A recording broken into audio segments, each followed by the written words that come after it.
means truth. So tell me about your spiritual journey.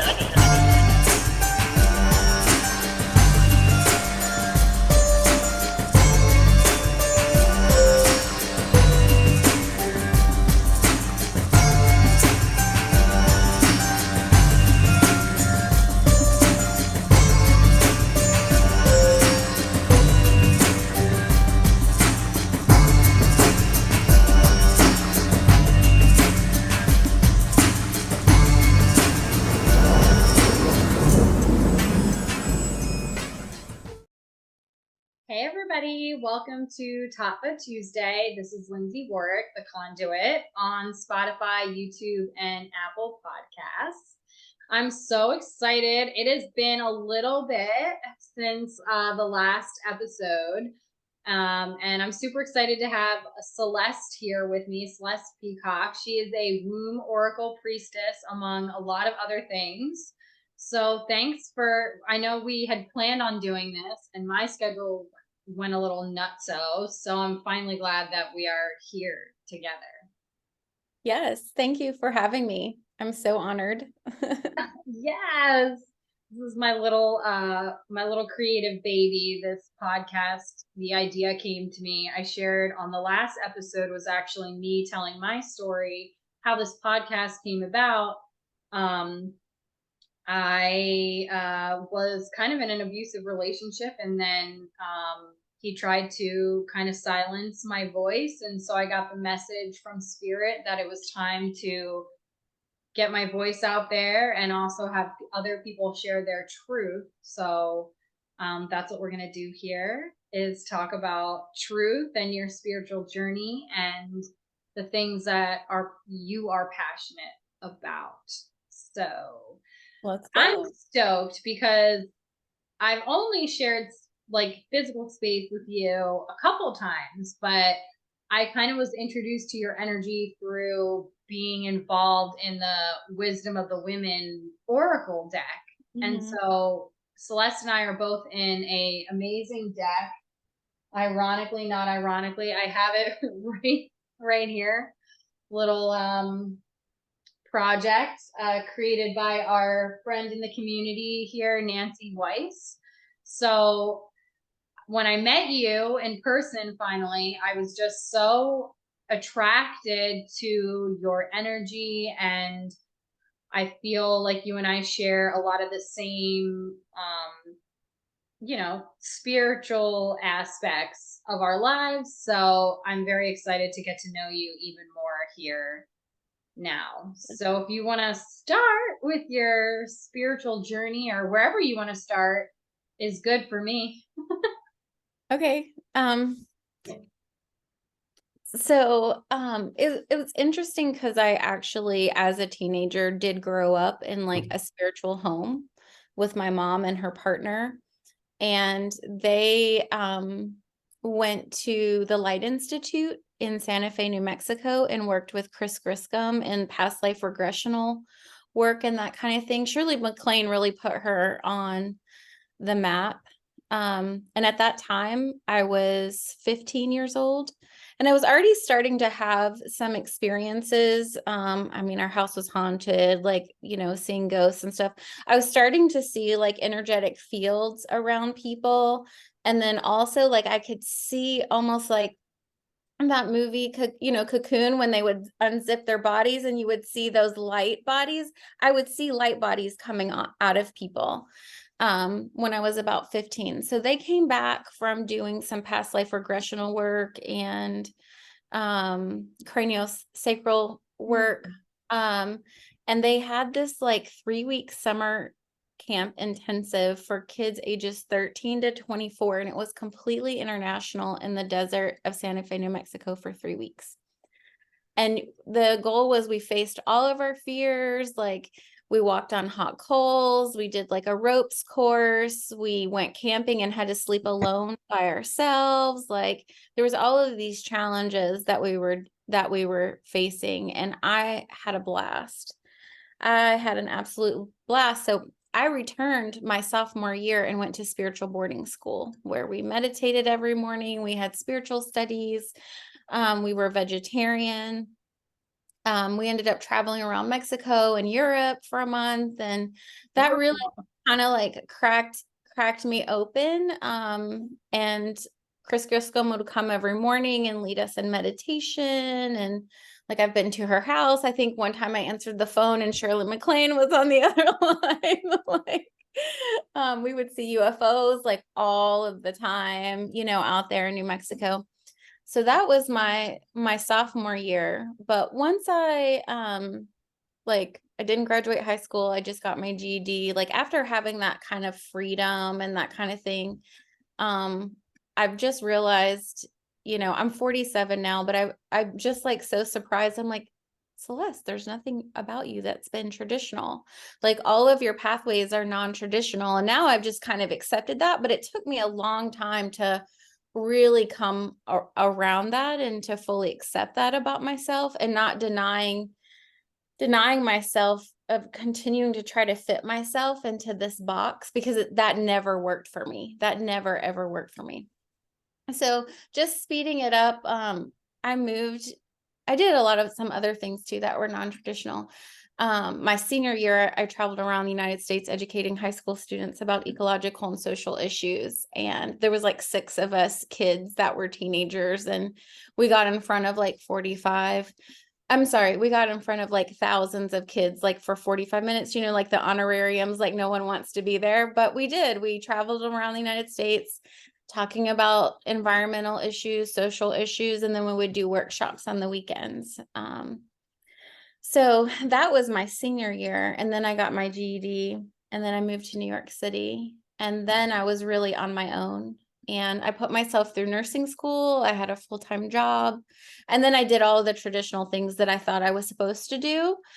Get married, have children, you know, have a career. And I did. I went to nursing school. I've been a women's health nurse for the last 23 years, labor and delivery, mother, baby. I'm a childbirth educator.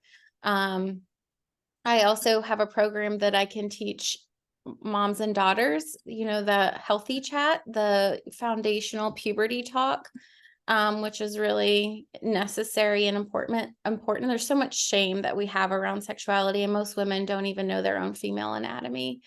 And now, for the last 4 years, I've worked in an OBGYN office. And so I triage like anything that affects a woman, I address and hold space for literally like 40 hours a week.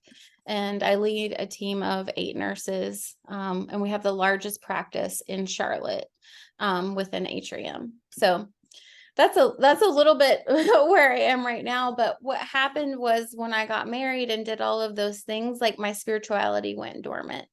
It went completely dormant. And I ended up becoming very, very depressed. A lot of rage, a lot of resentment, and it was being projected out onto my children, and that wasn't okay. And I was in an emotionally unavailable marriage. I had everything perfect on paper, but I realized I didn't really care about the things. I really wanted connection. And I'm completely accountable for my part in that marriage and why it didn't work, and send him blessings and love, and it's amicable. However, so I did the lazy talk therapy. That didn't work for me. I was on antidepressants 4 years later. That didn't work for me. They just basically made sure I wasn't suicidal. But I never got tools for healing. I never had anyone talk about trauma. I never heard shadow work. I never heard like any of those things. It was just like, I was just like numb, and that wasn't helping me either. And so we ended up moving to Charlotte because my ex-husband got a new job, and I had to find a new therapist to renew my meds. And he was slightly non-traditional. And he basically was the first therapist that ever told me that I deserve peace in my life, and the medications that I were on for me was poison. And I was like, whoa, like, so at that time, he helped me to start tapering off my meds, helped me find my pain points. And then I started doing my own research and had reached out to an old friend who I asked to help me to learn how to meditate. And within 6 weeks, I learned how to love myself and accept myself for the first time at age 39. So that was 8 years ago. And that was like when I learned about shadow work. That was when I started to learn about pathways, about how to heal myself, how to connect with my inner child. Because believe me, I buried her and forgot about her like when I was probably 3, because she just wasn't safe. And so a lot of things that had built up and like bubbled up to the surface, like sometimes I would act out like a small child, sometimes I'd act out like a teenage child, right? And that's where the traumas were stuck in those time periods. So I did a lot of healing work through that and have discovered many other pathways that have helped me really like open up and understand what shadow work is, to really connect with the divine feminine, really starting to connect with my gifts as far as being an empath, and telepathy and channeling and being an intuitive healer. So that's kind of it in a nutshell. Like, I'm sure you have lots of questions. But I'm really at a really good place in my life where I understand that, like, even when we get triggered, like, this is the work, this is the medicine, like, these are the clues, these are the breadcrumbs of threads that are leading us back to our wounds that need attention so that we can follow them and find out what's really underneath. Because what's underneath the wound and all that sludge and mud is really our gifts and the light that's underneath, but we must go in and face what we've been running from or forgotten that we even buried, you know. Yeah, definitely. Oh my gosh, I think your story is so amazing, and interesting, um, and just I feel like just shows that we can only, because you said that once you embrace the conventional or societal, job and family, marriage, is when your spiritual self kind of like you pushed her to the side a little bit. And I think it just shows that, and then what happened, right? Sorry, I'm like, what happened is then that starts to manifest in the physical form of depression. Right. For me, depression was a lack of my spiritual connection. Mhm. And it makes so much more sense knowing like how connected my understanding of divinity now. It's like, well, of course, like, of course it was going to manifest that way. But my wounding exchanged, that was the exchange, right? That was the cost that I gave up from my wounding. Like, I don't think at like 25 like that I could have accepted like this divine partner, because it was my wounding that needed healing. It needed the medicine in a dysfunctional relationship. I pretty much manifested all my unfinished business for my mother and my father in one partner. And I'm accountable for that. Like, I completely own that, right? So like just, owning that and getting really honest with myself, and it's taken years for me to stop telling. There's a lot of stories I was telling for a long time that I just had to be like, okay, I get it. I don't want to tell this story anymore. And in the last couple of years, just really stepping into my sovereignty and just reclaiming my energy back, instead of, I was so over generous with my energy, with my love, through my codependency, through my money. Like, I was overcompensating and all of those things for an exchange for what I perceived as love, because I didn't know how to give it to myself. I thought I was supposed to get it from external circumstances. And that's really like how society is designed, until we really learn how to really give it to ourselves and to really put ourselves first. Lots of, and that's, and that was one of the things that I've been discovering as myself. One of the archetypes that I embody is a womb oracle priestess. I mean, I have been servicing the womb my whole life and didn't even realize it, being a women's health nurse. But really starting to go on this divine feminine path and integrating both, the divine feminine with Western medicine, doing both. And I forgot what I was gonna say. Goodness. So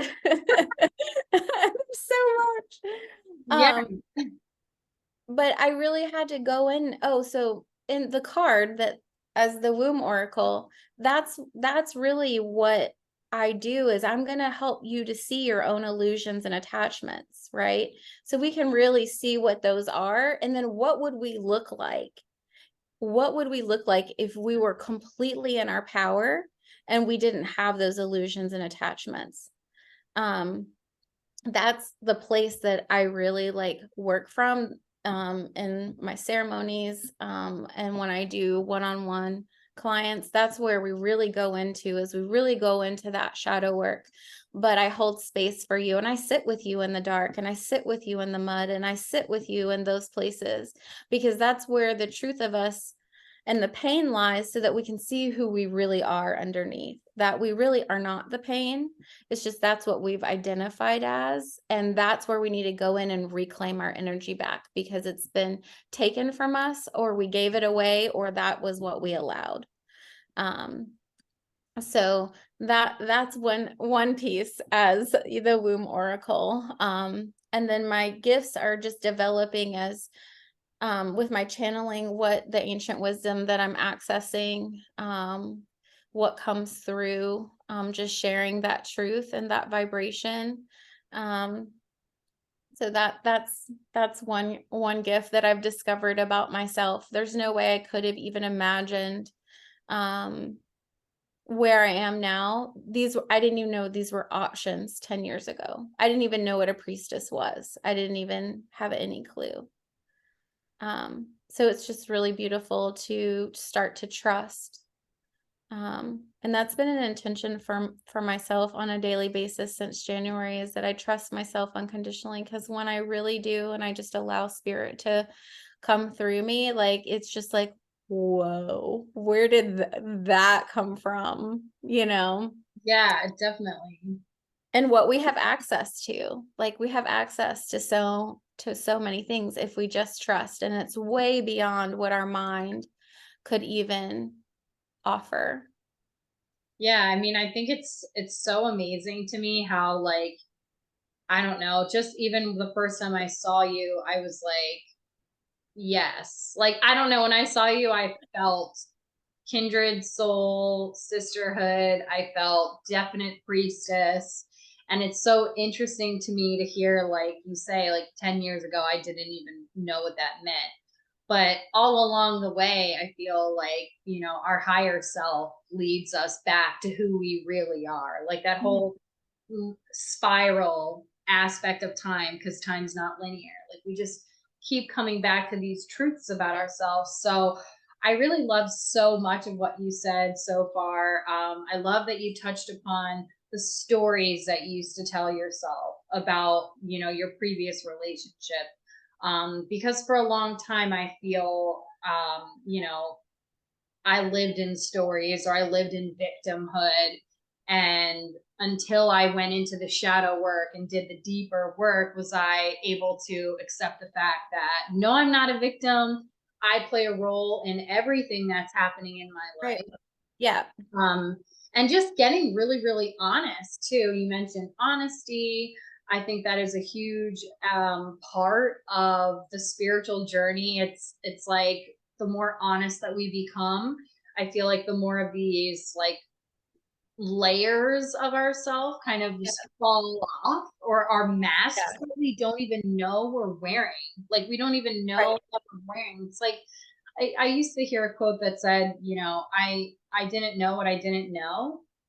And yeah, this year too, you said specifically this January, it's been, a journey for you. Yeah. No, I mean, there has been so many aspects of myself that have been dissolving and crumbling, that illusion shattering. And it's you literally are grieving old aspects of yourself that are very painful and very necessary, as far as like there's, the dark night of the soul, and we have many of them, but we also have dark nights of the womb. And Oh, those are, yes, yes, ma'am. Yes.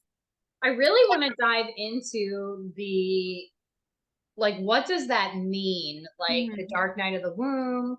I also want to dive into like what types of people, like, is it just, obviously it's women's work, right? To do the womb work, or yeah, I want to know all about this and what kind of information is stored in there. Everything. The womb is a chalice, essentially, and collects everything and has full memory, and also has a voice, and it's a different voice than is your intuition. And even if you've had a hysterectomy, you still have that energetic space of a womb, and it is still creation itself. That is where your creation energy originates from. Um, and when you really learn how to connect with that womb, and there's different grail gates and a whole program and everything to access that, but really connecting with that space and reconnecting with your body and reclaiming those aspects of yourself through your timeline, through the different feminine archetypes, the maiden, the mother, the lover, and the crone. Like, we embody those as those archetypes no matter what age we're at, and they're all accessible, and they all have different teachings and guidance and things to reclaim with twin energies in our body, and reclaiming our body and our sexuality and our erotic innocence. So all of that gets reclaimed. And we get to really explore then also, like, what was our experience like when we had our period? Like, was it positive? Was there a lot of shaming? Like, we get to go in and like fully rewrite that story and have another full initiation that happens through like a guided meditation, where your like divine masculine like actually takes you down into this sacred temple, into the water, and you like menstruate for the first time. Like, really powerful initiations where we get to rewrite and reinitiate ourselves on the path. However, men also have the energetic space. It's called a hara. And the so it hara is Hara, but the word whore has HOR in it, and whore actually means womb or cave. Oh, Yes, ma'am. So Mary Magdalene wasn't really a prostitute. She was a high womb priestess. yes, I definitely am aware of that. Yeah, This being part of the Rose Priestess shamanic. correct. Right. Yes, that she's like the. I'm leading some women through a Rose Priestess mentorship, and she's actually the next one that we're going to work with, and it's all about sacred sexuality and Absolutely. the Holy Grail with Right. Magdalene teachings. Right. And what I love about Mary Magdalene is that she's also teaching you about the divine union with yourself Yes, and absolutely. divinity. Right. And then as you're really reclaiming that sovereignty and your connection with yourself, then that reflects into, the divine union with a physical partner. Mhm. Um, but it really has to be reclaimed within yourself in that full sovereignty to call in what you're really looking for. And then when it does happen, it's like, okay, I asked for it now. Like, more things begin to dissolve. And that's kind of what I'm going through right now is the partner that I'm with right now. It's like, for years, I've just noticed how I have been denying myself of my truest nature. And now that my truest nature is being encouraged, that dissolving is just coming off. And as those parts come off, my heart is just opening deeper and wider. And I'm just like in a full state of grace. And everything is a gift, right? Unconditional love is truly a gift. If there's expectation, then it's just conditional. And then it's not a gift. And it's like, I'll love you if, well, Hmm. that's not unconditional, right? No, it doesn't mean that, having unconditional love, that you're just going to allow people to abuse you. No, you have boundaries, you have healthy parameters, and things that you will allow and not allow. And when you stand in your power and your honor, and you're honoring yourself. But really realizing, one of the big lessons that I learned in the last couple of years is that once I realized I didn't need or want anything from anyone, I was free. I love that. Yeah, Yeah, like when you kind of cut out the expectations on people. I right. feel like I'm in a place where I guess, it's also about, I feel like what you're saying is not only do you not have expectations anymore, but I also kind of don't care too much about what people think about me. Did that happen to you too? Um, to a degree. I mean, I know what you're saying, like, as far as just being so concerned about what other people think, that then I exchange my own freedom for Mhm. that. Yeah. But one of the things that I've been calling in also in the last year or two is sacred connections. Mm, love And it. just being really clear and being where I can really be my authentic self. Like, I'm expanding my list of connections, who I can fully be Celeste with, like who I can be my authentic self with. And those are those connections that I'm calling in, where I can fully be myself. And my perception and my truth is valued and respected. And if there's really just not alignment there, you just let it go and wish people on their Yeah. way and on their blessings, and like just really following the alignment. And when things become misaligned, or things are just not feeling honored, or um because I want people in my life that want to be in my life, right?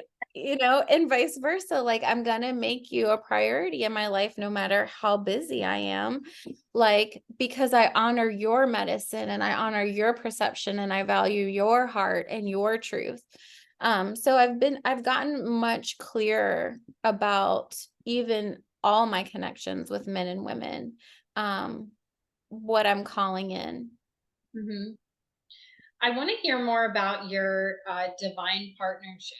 If you will be so comfortable or not, if you don't have to.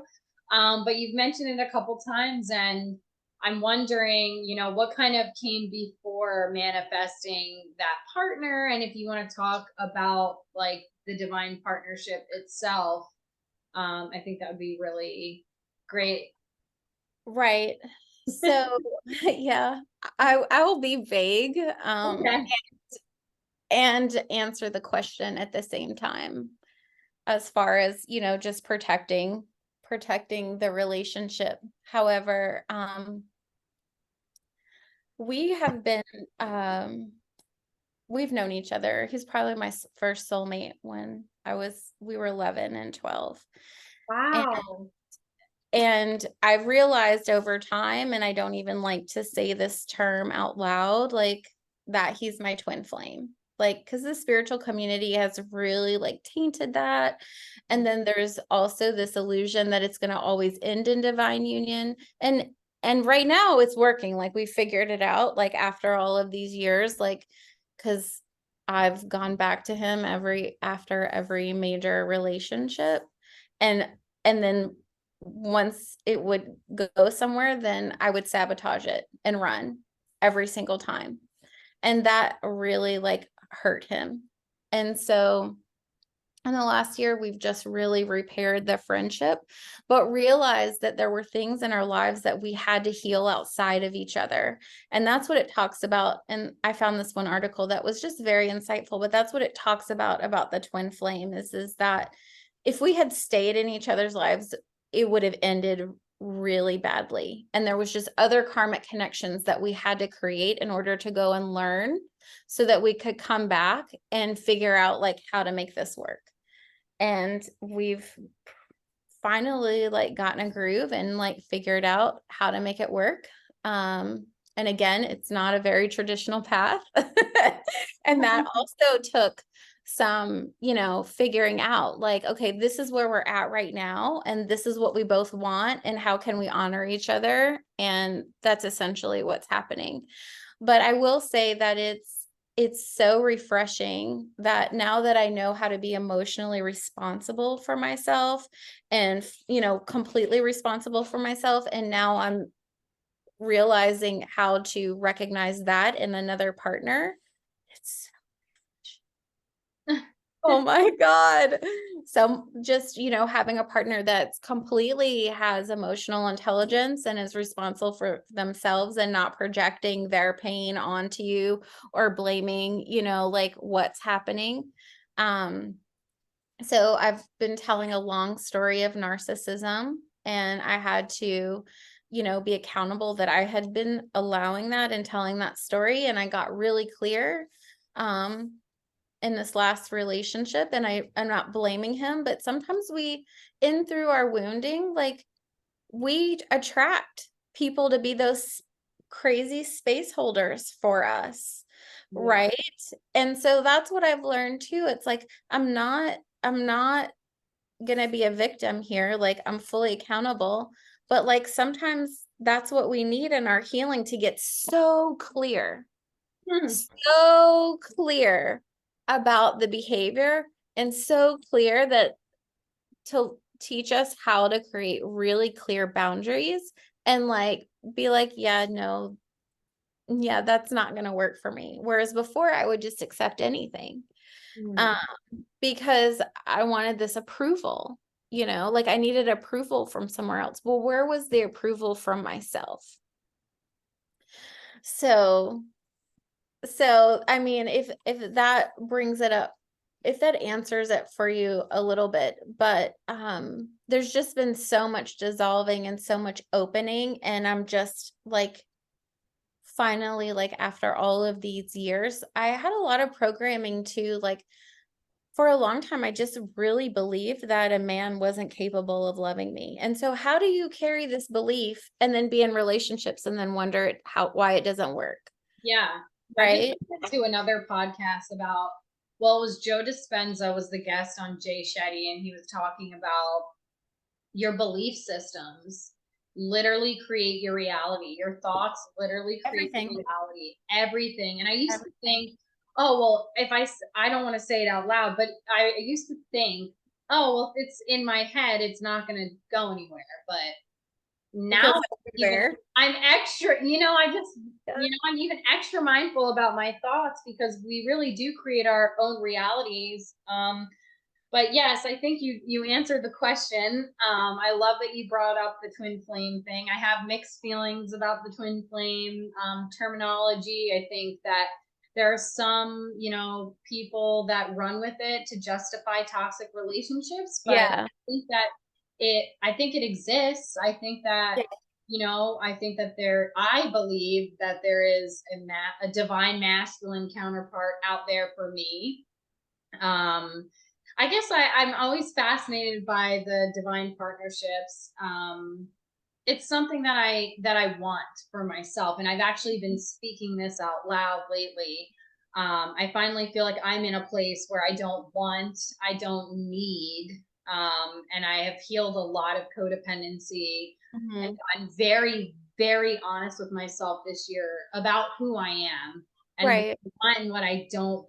And so, I think it is at that point. I guess I was just asking for affirmation from you that it is, you have to kind of get to that point within yourself, that union within yourself. Yeah. And then this person, you said you're making it work now because it's a vibrational match. Yeah. I wasn't ready. I wasn't ready for so long. And even like when I was talking with him, like how easy it is to communicate even when things are hard. And he was like, and I was just saying how refreshing it is. And he's like, yeah, I've been waiting. He's like, I've been patient. Oh, that's sweet. That's really sweet. But I wanted to say also, I have other very powerful sacred connections that are eternal as well in nature, where the connection is so strong, and your light, you feel your soul and your light flicker brighter when you talk about them or think about them, and like people notice.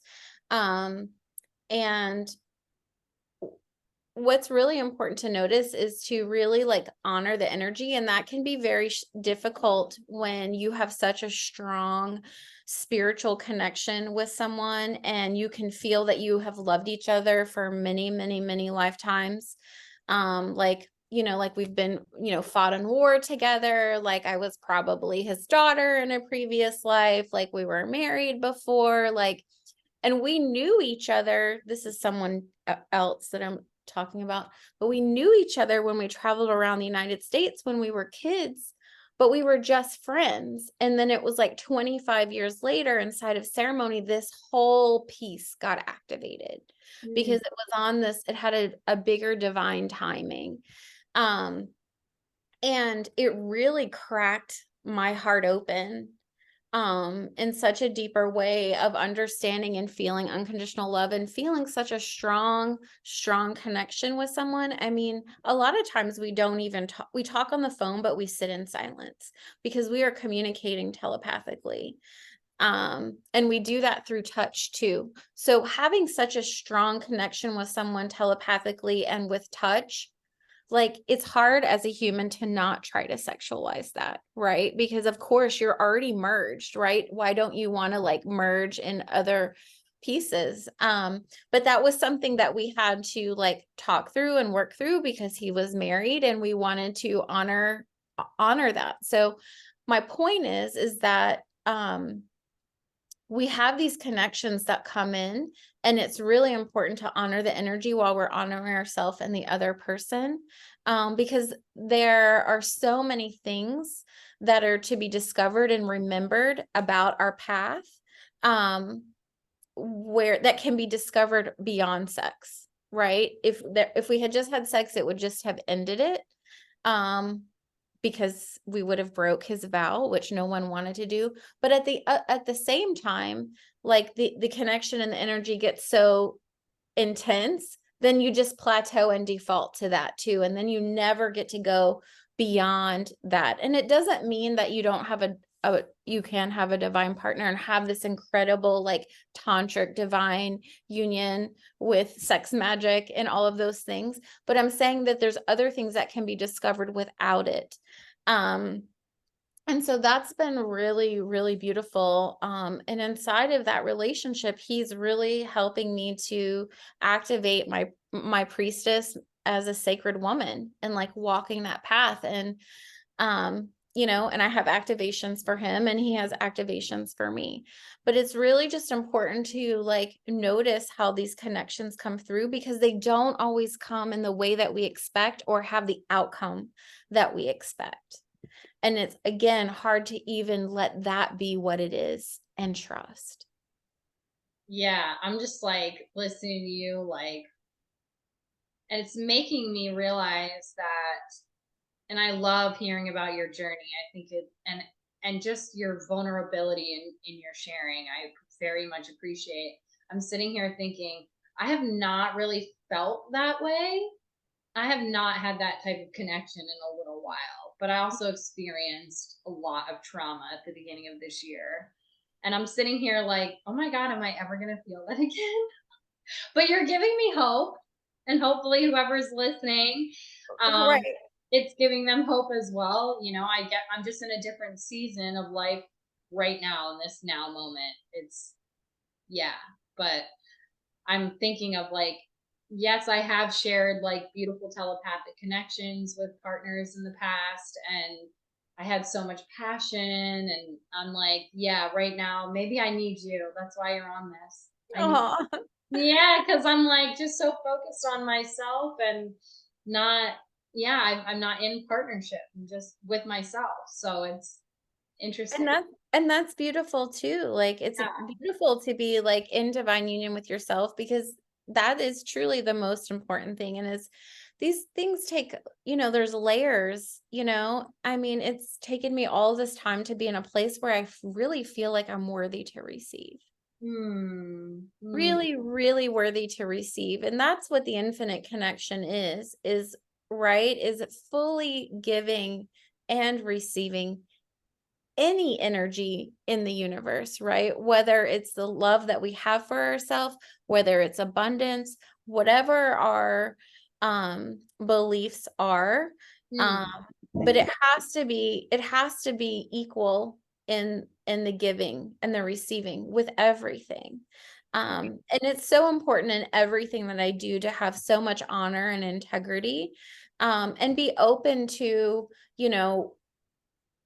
if I did something that hurt someone or triggered someone, like to really listen and hold space.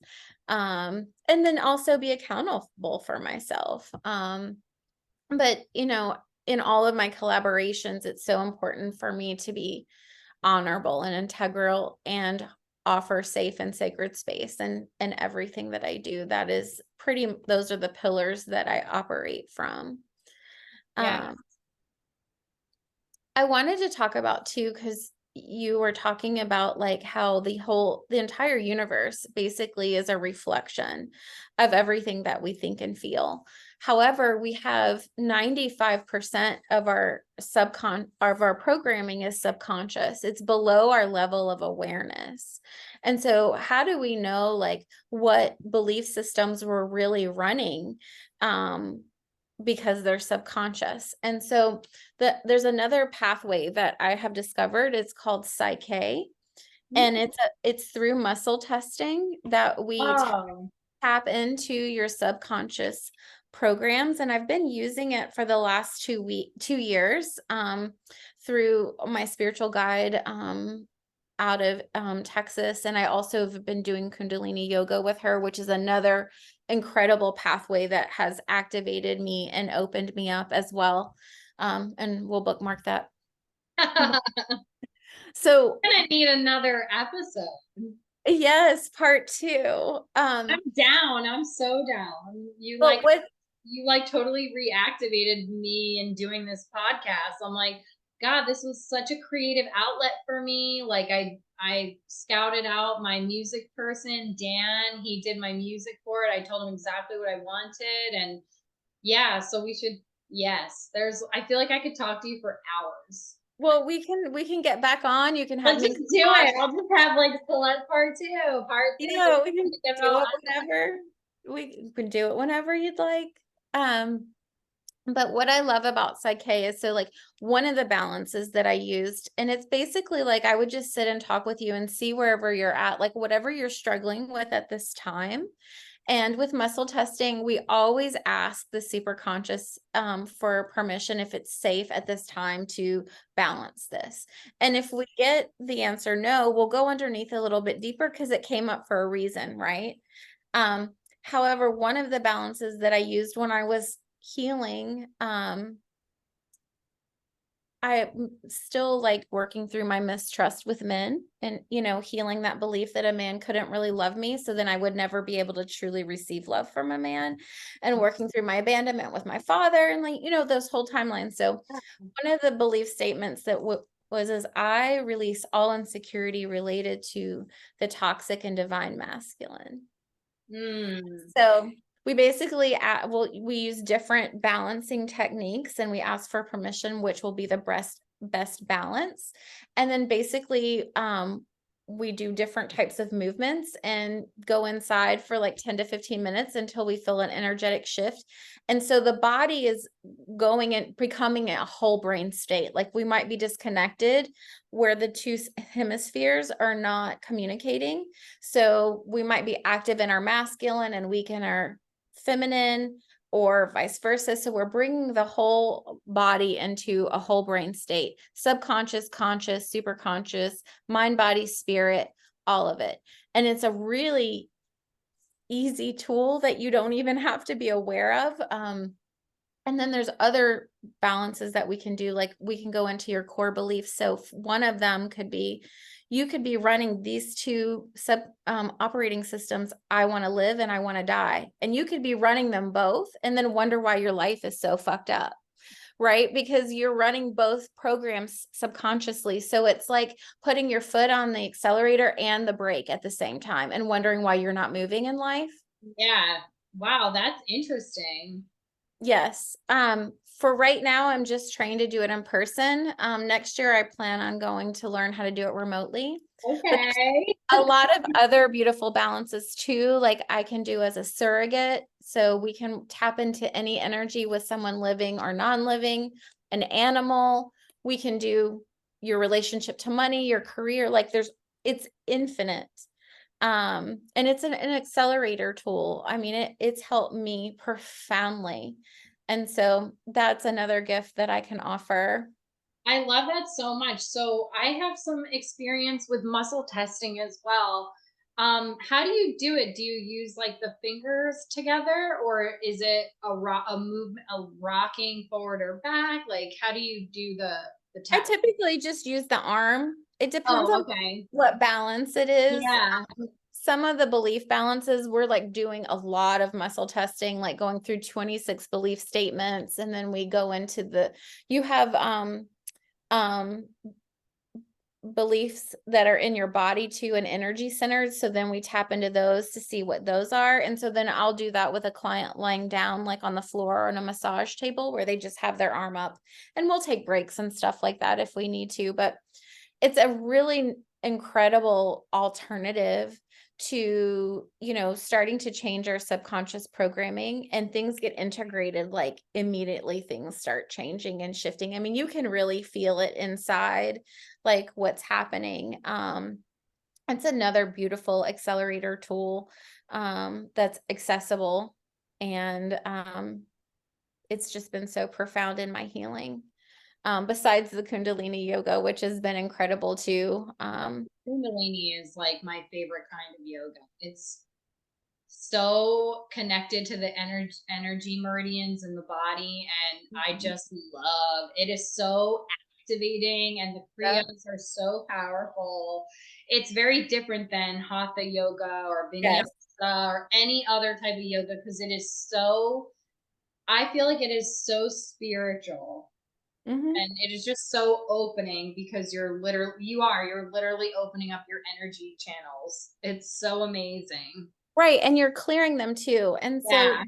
the woman that I work with, she's been a Kundalini master for the last 30 years, and she is always weaving in the divine feminine and the divine masculine. And every class on Thursday nights is a 3-hour complete shamanic journey. Like, I have healed sister wounds. I've tapped into past lives. I've gotten transmissions of dragon temples. Like it is incredible, like absolutely incredible. And what she has access to and what she's tapped into is just, it's blasted me open in my own spiritual path. And I'm just so honored to be in her soul stream and learn from her. And we're bringing her back to Charlotte for another Kundalini retreat. Like, where is she? She's in Texas. Anyone that wants any information, we can post on the podcast. As far as just like, she does 6 right now. She's just starting a Mary Magdalene Kundalini class to finish up the rest of the year. It's My God. 8 weeks, and I did it last year, and it just really deepened my connection with Mary and Yeshua. Like it's just so beautiful. And like from that, like now I make my own rose water, and that gets incorporated into like everything. And I gift that, like to people, like just to be a part of the ritual. Yeah, I Yeah. was talking to another woman this morning who is a doula. So also very much involved with birth and women's health. And we were both discussing how the Rose Priestess lineage is really being activated on Earth right now. And so I love hearing about you making your rose water, and you're connecting to all these divine feminine goddesses. And I love that you are also, like, you mentioned working in a hospital lately in meditation. They keep telling me, and I say I sound crazy, but you know what I mean. I get it. My Spirit. guys have Yeah. said that I need to bring Reiki into hospitals. And I'm like, Yeah. how? So that's where I'm at. That's been on my mind lately, is bringing it into more, Western medicine here, is bringing in the energetic component. And I wanted to ask you if you have, well, I don't know if you can talk about it. If you can't, you just say I can't. But I'm wondering if you can bring some of those spiritual, energetic aspects to your job, your regular. Yes and no. Yes and no. So like more like, so at work I'm Jamie. Jamie is my first name, Celeste is my middle name. And the last few years I have really had to be honest with myself that I'm ready to embody Celeste and that energetic vibration that is coming through. However, I am still Jamie at work. Celeste is coming through more, but I am limited by the scope of what I can share because of what our protocols are, what our beliefs are, what our ACOG guidelines, those types of things, right? Yeah. And two, like, in my spiritual work, the clients that I work with them because they want to heal. They're ready to do their work. A lot of times in healthcare, people just want an easy fix. You're right. Like the pill, the Band-Aid, right, exactly. Instant gratification.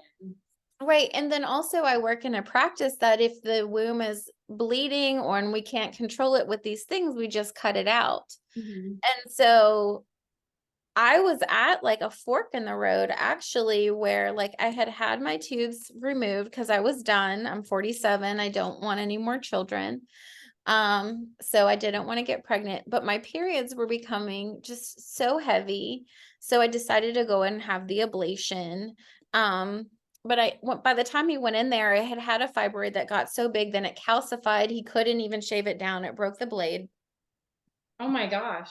And my periods did go, he could only burn like, so the uterus is like a triangle like this, right? And the fibroid was coming down like this. So he could really only burn these two sides. So essentially, like I had a 50% reduction in my cycle, which was great because I was just bleeding very heavy and always kind of anemic. But then after that happened, I was still having such painful periods to the point that like ibuprofen, Tylenol, muscle relaxants, I had to throw a Percocet at it, wasn't cutting it. And I was like, all right, if I really believe this spiritual work, that it's all of what is physically manifesting in through our body is emotional and trauma, because I don't believe my uterus is diseased and I'm not getting a hysterectomy, I'm going to do this womb work. And that was when I started doing private womb work sessions with Adrienne and did a womb spiral with her through the divine feminine archetypes. And basically within 9 months, my periods went down to 3 days. And the pain has significantly decreased. And I've had so many experiences with reclaiming my sexuality, reconnecting back to, my clitoris, my G-spot, all the aspects of my vagina and my sexuality, reclaiming those aspects of myself, knowing that I'm worthy of joy and pleasure, and there's nothing wrong with that, right? But I'm also very protective of that sacred energy and who I share it with and who can hold space for me, Sexuality, for sure. That was a huge lesson for me.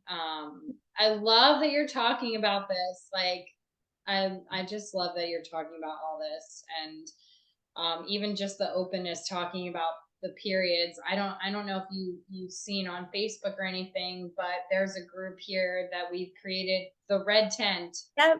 So Oh, yeah. yes, my beautiful friends Stevie and Alyssa Wallace, Stevie Goggins, Alyssa Wallace, they both have been on this podcast, and Alyssa has shared her journey with birth control and Yep. balancing her hormones in a natural way. But I love it so much because I've always been, I've always felt the power in my period. And a couple of years ago, I even said how I wanted to just sit and bleed into the earth. Yes, free And bleed. I actually did this summer. I went to Asheville with my dog, of course, and I went up to Mount Mitchell, which is the highest elevation point east of the Mississippi, and I took off all my clothes, and I was on my day 1 or 2, I think day 1 or 2, and I just sat and bled in the most dense forest at the top Yep. of the mountain, and I just prayed with Mother Earth and asked for, healing, especially wound healing this year for me. Um, Yes. and it just was the most invigorating, powerful experience. And now we have this community here where we're sitting in circles, we're talking about our bleeds. And I've always been, I stopped birth control years ago, and I've always been tracking like the day, but now I'm tracking like, okay, I'm in fall or I'm in spring. Right. Mm-hmm. And really using the power of my period, like, okay, I'm in this week of my period, I'm not going to overbook myself, or I'm going to do my creative stuff that day because I'll Right. feel one point. So I love that you're sharing that. And then just what you said before is also something, about how some women don't even know their anatomy. That's so true. When I was going through my Rose Priestess mentorship, I've never had a problem orgasming at all. Like, that's never been a problem for me. And I didn't understand that not a lot of women Oh, yeah. experience orgasm. And so my Rose Priestess mentor, Elaine, said that, I would be a woman who could help other women discover and empower themselves to feel comfortable in that. And so I just love that you're speaking my language. Like, you're Yeah. totally a soul sister. I knew it the second I saw you. I was like, she's super powerful. I know she's a priestess. So I'm so, like, we're literally already at an hour, and I'm like, let's just book you on for the next Tuesday or whenever you can do this so we can Okay. conversation. So yeah, I would love that. But I love the Red Tent Sister group, and I would love to have something similar here in Charlotte. I'm just still trying to figure out how to get that organized to do something that frequently.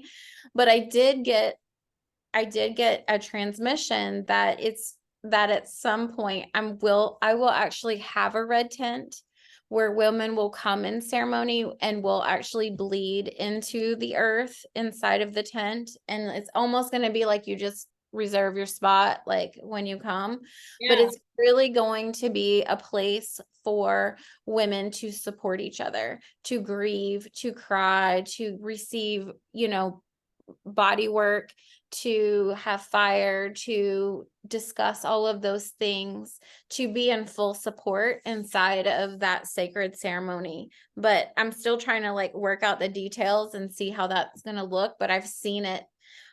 Also, too, like there has to be like some little plastic bag with some earth so when you bleed, you can take it with you if you want, right? So you can plant it back into wherever you are, or like I'll put it on the land or whatever. But I've literally seen this. And then there'll be initiations for young women, for young maidens when they're going through their initiation. Those will be offered too. So it's all coming through, and I try not to push myself and like how it's going to look, because I'm still just building myself and my services so that I can free up the 160 hours that I give to my full-time job.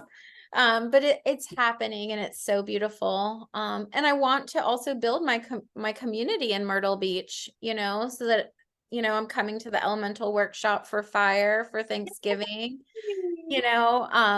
Allison and I'm gonna see you then when you're here. I would love yeah, Allison and I are putting together like a 4-part grimoire retreat, 4 parts next year. We're probably going to start it in April, not January, but we're going to teach women how to start a grimoire, their book of spells, recipes, shadows, how to use it with the seasons, like all of this stuff. So that's to come, and between Myrtle Beach and North Carolina.